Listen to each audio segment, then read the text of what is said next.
Good morning, Little Masters, and welcome to today's Tolkien Times, a Prancing Pony podcast production.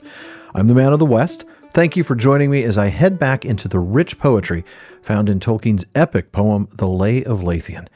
Now, when we last left the epic, Beren and Lúthien descended to the throne room of Morgoth, who immediately recognized that there was more to Thuringwethil than meets the eye. Today, in a very, very twisted version of Valentine's Day, we continue Canto 14 as Morgoth reveals just how deeply depraved he truly is. This one's dark, folks, make no mistake. I'll be reading from Canto 14, lines 123 to 244. There came a slow and shuddering change. The bat-like raiment dark and strange was loosed, and slowly shrank and fell, quivering. She stood revealed in hell. About her slender shoulders hung her shadowy hair, and round her clung her garment dark, where glimmered pale the starlight caught an elvish veil. Dim dreams and faint oblivious sleep fell softly thence. In dungeons deep an odor stole of elven flowers from elven dells where silver showers dripped softly through the evening air. And round there crawled with greedy stare dark shapes of snuffling hunger dread.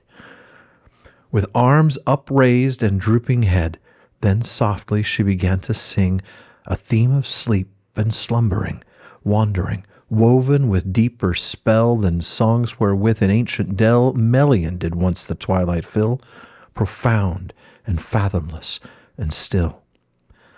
The fires of Angband flared and died, smoldered into darkness. Through the wide and hollow halls there rolled unfurled the shadows of the underworld. All movement stayed, and all sound ceased, save vaporous breath of orc and beast. One fire in darkness still abode. The lidless eyes of Morgoth glowed. One sound the breathing silence broke. The mirthless voice of Morgoth spoke.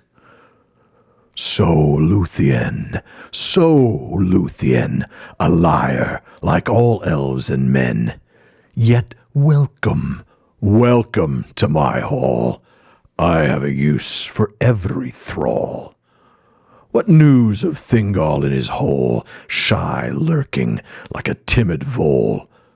What folly fresh is in his mind, who cannot keep his offspring blind from straying thus, or can devise no better counsel for his spies?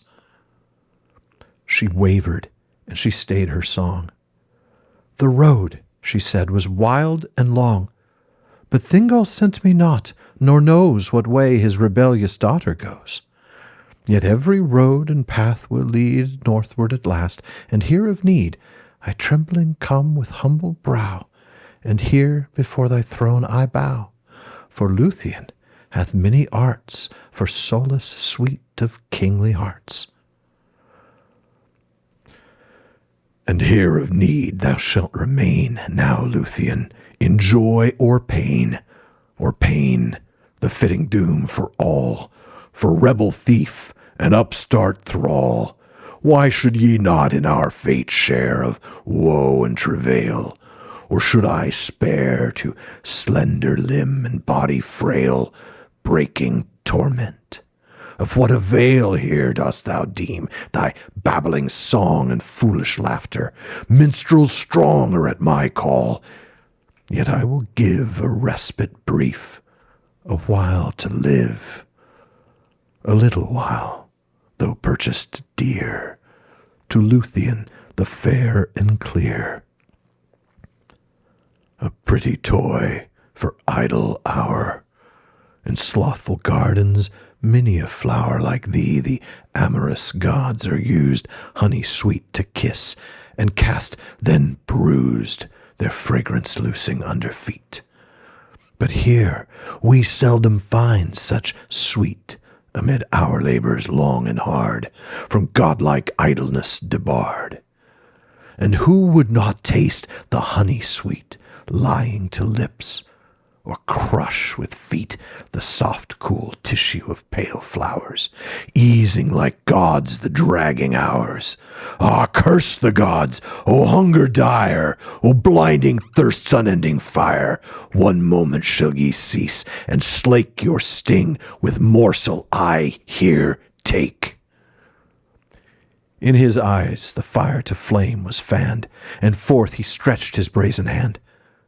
Lúthien, as shadow, shrank aside. Not thus, O king, not thus, she cried, do great lords hark to humble boon. For every minstrel hath his tune, and some are strong, and some are soft, and each would bear his song aloft, and each a little while be heard, though rude the note and light the word.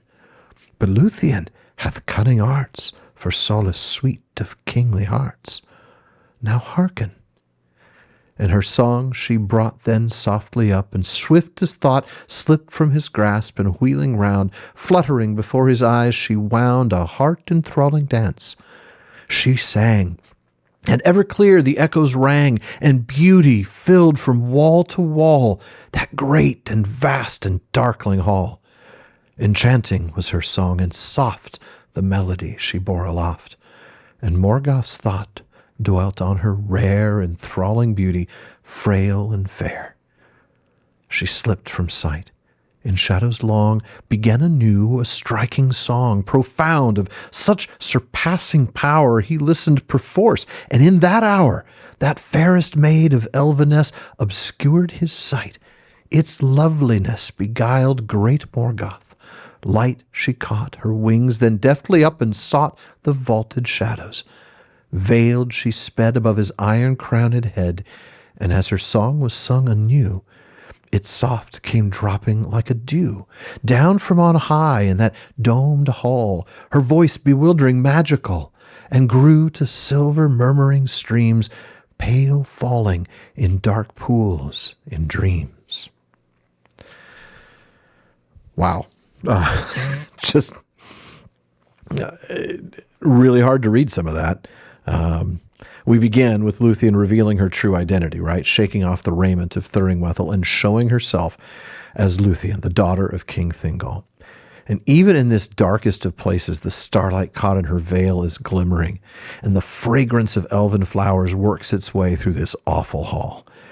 And as she sings a song of sleep more powerful than her mother's, everything stops moving, everything, and becomes silent, save Morgoth alone.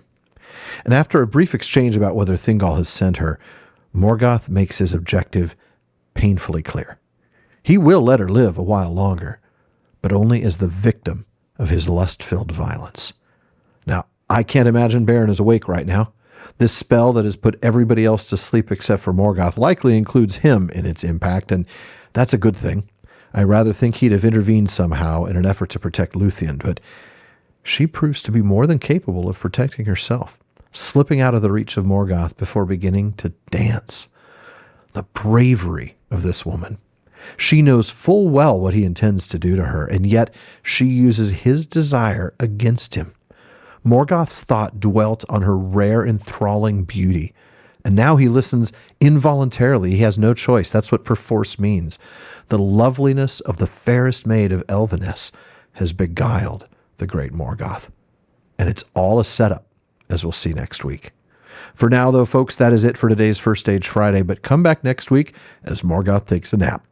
Now, eventually, I will return to Fandom Fridays, so if you know anybody who should join me here for a future Fandom Friday, email barliman@theprancingponypodcast.com and let me know. Now, please visit patreon.com/TolkienTimes to learn how you can support the show, get an ad-free feed, a monthly hangout with me, a bonus weekly episode, and a lot more. And then join me again tomorrow on today's Tolkien Times as we wrap up this week with Silmarillion Saturday. Now, if you're watching this on YouTube, you'll notice the handle is now @PrancingPonyPod. And that's because over the coming weeks or months, all episodes of the PPP and Rings of Power wrap-up will be here for you to enjoy. And of course, this is the home of my new streaming show, PPP Plays, running Tuesdays and Fridays at 6 p.m. Pacific. Consolidation is also the theme on social media, so please follow all the Prancing Pony production shows by following @PrancingPonyPod on Twitter, Blue Sky, Instagram, and TikTok, and simply the Prancing Pony Podcast on Facebook. And finally, as Faramir says, go with the goodwill of all good men.